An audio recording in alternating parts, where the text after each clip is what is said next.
Thanks to Grand Theft Auto, open world games became very popular back on the PlayStation 2. As they were a relatively new genre, it led to a lot of experimentation, with a lot of hits, including Spider-Man 2 and The Simpsons Hit and Run, and some misses. One series that I think did a great job with the open world structure was Destroy All Humans. Destroy All Humans was made by Pandemic Studios, the people behind Star Wars Battlefront, and after they made Destroy All Humans 1 and 2, they decided they were done with the series to move on to new projects. However, this didn't stop THQ, who owned the license to the games, on making two more sequels, with one being Destroy All Humans Path of Furon and the other being the game I'll be reviewing today, Destroy All Humans Big Willy Unleashed. Big Willy Unleashed is an exclusive on the Wii and was made by Locomotive Games. Locomotive Games was shut down in 2008, but not before making such classics as Road Rash 64, Power Rangers Turbo Thunder, and the groundbreaking WWE Crush Hour, where wrestlers fight each other in demolition derby cars. There certainly is a lot going against this game, but I have played through the game with an open mind, so is the game as terrible as you would expect, or does it hold its own against the two originals? Let's check it out. The story takes place after the events of Destroy All Humans 2, with Crypto and Pox just hanging around watching TV. It is explained that Pox has set up a chain of restaurants across America called Big Willy as a way of disposing all the people Krypton kills by turning them into burgers. The game's plot for the most part is about defending their restaurants against the competition. This is a spin-off game, so it doesn't really continue the main plot, as the idea of the Big Willy restaurants is introduced in this game and is completely wrapped up by the end of it. Unsurprisingly, the story has some problems. The first is that they didn't use the original voice actors, and with how much dialogue there is in the game, it means you're constantly reminded that this is a spin-off game and it's a bit distracting. What's that got to do with what's her jiggle? Crypto, what do you think happens to the corpses of all the humans of whom you suck out the brainstem? The second problem is that they didn't animate anyone's mouth when they talk. There is a lot of dialogue heavy scenes, mostly involving Crypto and Pox, but instead of their mouths moving, the camera just cuts behind them and they'll just have their head bop up and down. It looks terrible, especially because the camera is instead focused on the other character who isn't talking, so they just vacantly stare. The next problem is that the story itself is a bit all over the place. The game is split into 4 areas, each with their own small storyline, but while the first, second and fourth areas are about defending Pox's restaurants, the third is all about getting Pox a new body. I like the idea of Pox wanting a new body, but it doesn't fit into the overall storyline, so feels a bit out of place. The last problem is that there is way too much dialogue. One thing I will compliment this game on is that the writing is pretty much on par with the first 2 games, with plenty of fourth-wall jokes, crude humour and satire. The story overall isn't as good, but they did a great job with the dialogue. Unfortunately, you get tired of Crypto and Pox talking as they just don't shut up. Each mission starts with a long setup, and then after you do anything in the mission, Pox will start talking at you, and then there'll be another cutscene during the mission, and it just becomes very tiresome listening to it all. Some parts of the game are better than others in this department, but the beginning of the game especially is very boring, thanks to just how much dialogue is thrown at you without that much substance. Big Willy Unleashed is a third-person open-world game like its predecessors. You play as Crypto, who has a large arsenal of weapons, can use telekinesis to lift objects and people, and can also body snatch humans as disguise. Pretty much everything from the other games return, including using the UFO to fly around and blow everything up. The biggest change to how the game plays is the motion controls. As Crypto on the ground, you can aim your gun using the Wiimote pointer, and you have to aim left or right to the screen to move the camera. Also, when in the UFO, you tilt the Wiimote up and down to rise and fall, and left and right to turn the camera around. In an attempt to try and be fair, the motion controls aren't too bad. Using the pointer to aim your weapon is nice, although in a game like Destroy All Humans, you never needed precise aiming in the first place.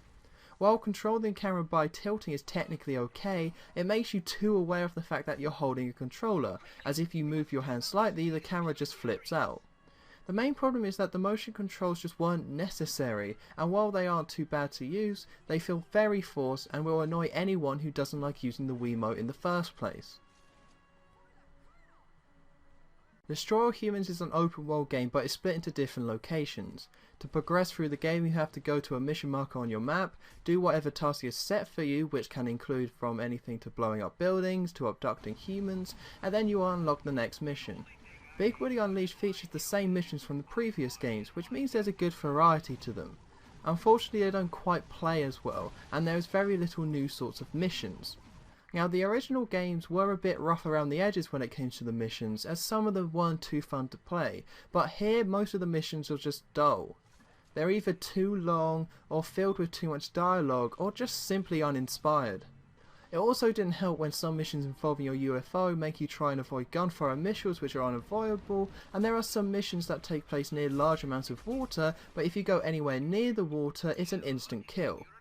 It doesn't mean that every mission is bad, as I did have a decent time playing through some of them, but for the most part the missions just aren't that interesting. As well as the 23 story missions, there are also 17 extra side missions called odd jobs. They aren't that different from the normal missions, but it's still nice that they're there to extend the game's life. Let's move on to the biggest problem that this game has, and that's the graphics. They're both ugly to look at and technically underwhelming. When you're destroying a building, it will glow red all over, and when it's fully destroyed it just disappears and is replaced by rubble. The people also look horrifying due to how little detail they have in their face and how awkward they just look in general.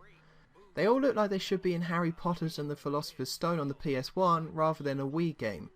You could say some of this was caused by the Wii limited power, but with games such as Super Mario Galaxy, Sonic Colors and Red Steel 2, I don't think that's an excuse anymore. It's also a fact that the Wii is more powerful than the PlayStation 2, but this game looks a lot worse than both Destroy All Humans 1 and 2. People do say that gameplay is more important than graphics overall, but graphics and the game's style does have a large impact on any game, and Big Willy's Unleashed subpar graphics does bring the whole experience down.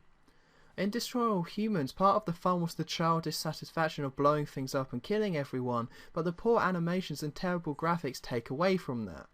It's hard to enjoy wrecking a town when people and objects are popping on screen due to the low draw rate, and when things don't react properly when you shoot it with a giant laser. Big Willy Unleashed does bring some new things to the table. The main one is the Big Willy itself. When you're exploring the open world or during certain missions, you can jump in the Big Willy robot to cause destruction easier. You can use laser eyes, pick up tanks to throw at other tanks, but you have to make sure you don't run out of energy by eating nearby humans. While I like the idea of playing as a large robot to crush everything, the execution of these sections are a bit off. All the previous problems I mentioned about the game get in the way when you're playing as the Big Willy. The camera is controlled by tilting the Wiimote, and with how poorly the world is constructed, there's little fun to be had by destroying everything. It means that while it's a good idea, it ultimately comes off as a bit flat.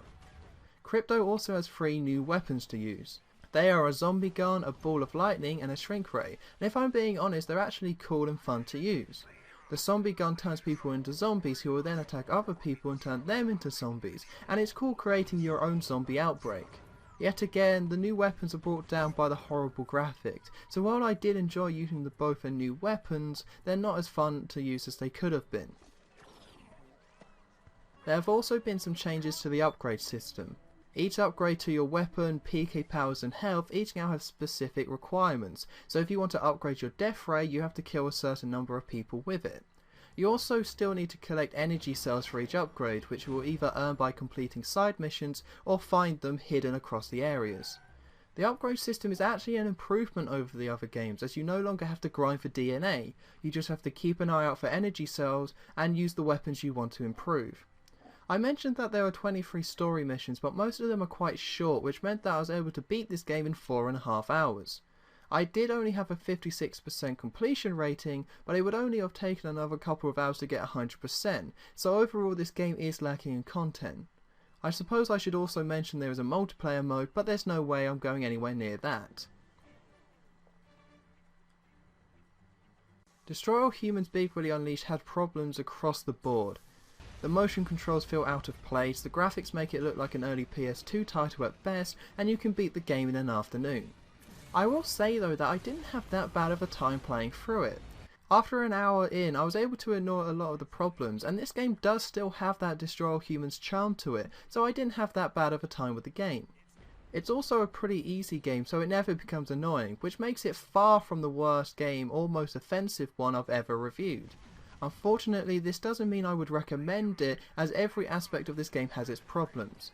Still, I think if they spent a bit more time on it, then it would have been a really cool, enjoyable spin-off game. My score is 4.0 out of 10. Despite being extremely rough around the edges, if you can get past the mountain of problems, then you can have an average time playing through Big Willy Unleashed.